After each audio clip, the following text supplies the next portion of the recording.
സ്വാഗതം എൻ്റെ ചാനലിലോട്ട് മഹി എന്ന ചാനലിലോട്ട് സ്വാഗതം. ഇന്ന് നമ്മൾ സുധാ കൊങ്ക്ര ഡയറക്റ്റ് ചെയ്ത് ശിവകാർത്തികേയൻ, രവി മോഹൻ, ശ്രീലീല, അഥർവ തുടങ്ങിയവർ അഭിനയിച്ച പരാശക്തി എന്ന സിനിമയെ കുറിച്ചാണ് സംസാരിക്കാൻ വന്നത്.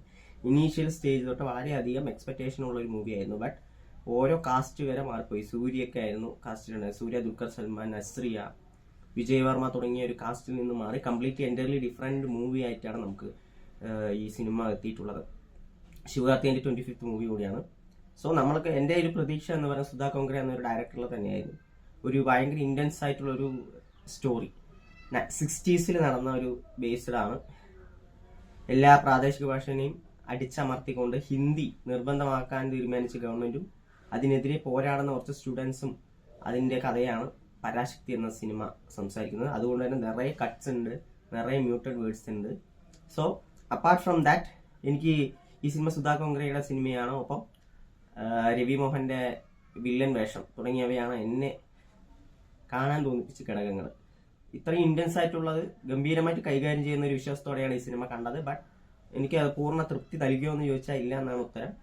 സിനിമയുടെ നെഗറ്റീവ് വശത്തിൽ നിന്ന് തുടങ്ങിക്കഴിഞ്ഞാൽ സിനിമയുടെ ഫസ്റ്റ് ഹാഫ് തന്നെയാണ്. സിനിമയുടെ തുടക്കത്തിൽ കാണിച്ച ആ ഒരു സീനുണ്ട്. അതിനുശേഷം സിനിമ കംപ്ലീറ്റ്ലി ഡ്രാഗ് ചെയ്യുന്ന പോലെയാണ് നമുക്ക് ഫീൽ ചെയ്യുക. ഭയങ്കര ഫ്ലാറ്റ് ആണ് സ്ക്രീൻ പ്ലേ. SK ശ്രീലീലയുടെ ഒരു കോമ്പിനേഷൻസ് ഒന്നും വർക്കായില്ല. അതിന്റെ റൊമാൻറ്റിക് ട്രാക്കാണ് ഈ സിനിമയിലെ ഏറ്റവും വലിയ ഡ്രോബാക്ക് എന്ന് ഞാൻ പറയും. അവർ തമ്മിലുള്ള കോമ്പിനേഷൻസ് ഒന്നും സെറ്റ് ആവുന്നില്ല. പിന്നെ അത് നമുക്കൊന്നും കണക്ട് ആവുന്നില്ല.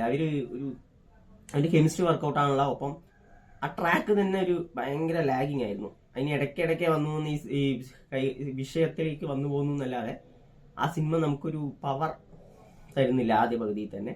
But interval block was nice. Interval block നല്ലൊരു ഗംഭീര ഇന്റർവെൽ ബ്ലോക്ക് ആയിരുന്നു. നമുക്ക് നല്ലൊരു ഫീൽ കിട്ടുന്നുണ്ട്. അതിനെ പിന്തുടർച്ചുകൊണ്ട് സെക്കൻഡ് ഹാഫ് അത്യാവശ്യം കൊള്ളാവുന്ന സെക്കൻഡ് ഹാഫ് തന്നെയായിരുന്നു. ആ ഒരു തീവ്രത നമുക്ക് കാണിക്കാൻ പറ്റി. ബട്ട് ഞാൻ പറയുകയാണെങ്കിൽ അതന്നെയാണ്, ഒരു ഫസ്റ്റ് ഹാഫിൽ കംപ്ലീറ്റ് കഴിഞ്ഞു പോയി.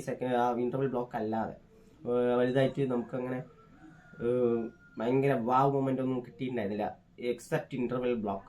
അതിന് ശേഷം പിന്നെ SK എന്ന് പറയുന്നത് പുള്ളിക്ക് ഇമോഷണൽ സൈഡ് ചില സമയത്ത് സ്ട്രഗിൾ ചെയ്യുന്ന പോലെ തോന്നി. പുള്ളിക്ക് ഈ ക്യാരക്ടർ അങ്ങനെ പൂർണ്ണമായിട്ട് എടുക്കാൻ പറ്റുമെന്ന് എനിക്ക് സംശയമുണ്ട്. പുള്ളി ട്രൈ ചെയ്തിട്ടുണ്ട്, പക്ഷെ സൂര്യ തന്നെയായിരുന്നു ബെറ്റർ ഓപ്ഷൻ എന്ന് തോന്നുന്നു. പുള്ളിക്ക് ഈസിയായി ഹാൻഡിൽ ചെയ്യാൻ പറ്റുന്ന ഒരു ക്യാരക്ടർ ആയിരുന്നു. അത്യാവശ്യം ഇമോഷണൽ സൈഡുള്ള ഡെപ്ത് ഉള്ള ഒരു ക്യാരക്ടർ ആയിരുന്നു.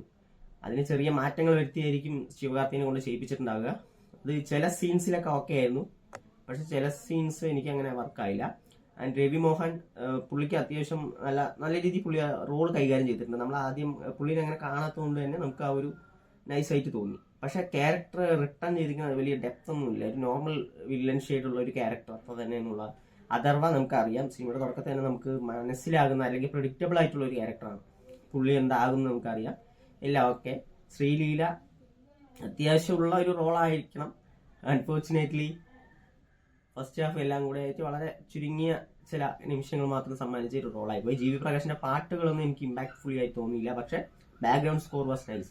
ബാക്ക്ഗ്രൗണ്ട് സ്കോർ പല സീനുകളിലും ഇമ്പാക്ട് കൊടുത്തിട്ടുണ്ട്. സെക്കൻഡ് ഹാഫാണ് സിനിമ മൊത്തം കൊണ്ടുപോകുന്നത്. കാരണം സെക്കൻഡ് ഹാഫിലാണ് ഈ മെയിൻ സ്റ്റോറി ലൈനിൽ ഫുള്ളി നമുക്ക് കാണാൻ പറ്റുക. ഫസ്റ്റ് ഹാഫൊക്കെ ജസ്റ്റ് ഒരു ക്യാരക്ടർ ഇൻട്രോ അല്ലെങ്കിൽ ഇതിലോട്ട് വന്നത് എങ്ങനെയെന്നുള്ള കാര്യങ്ങളാണ്. പക്ഷെ അത് ഭയങ്കര ഇന്റൻസ് ആയിട്ടുള്ള സ്ക്രീൻ പ്ലേ ഉണ്ടായിരുന്നില്ല ഫസ്റ്റ് ഹാഫിൽ.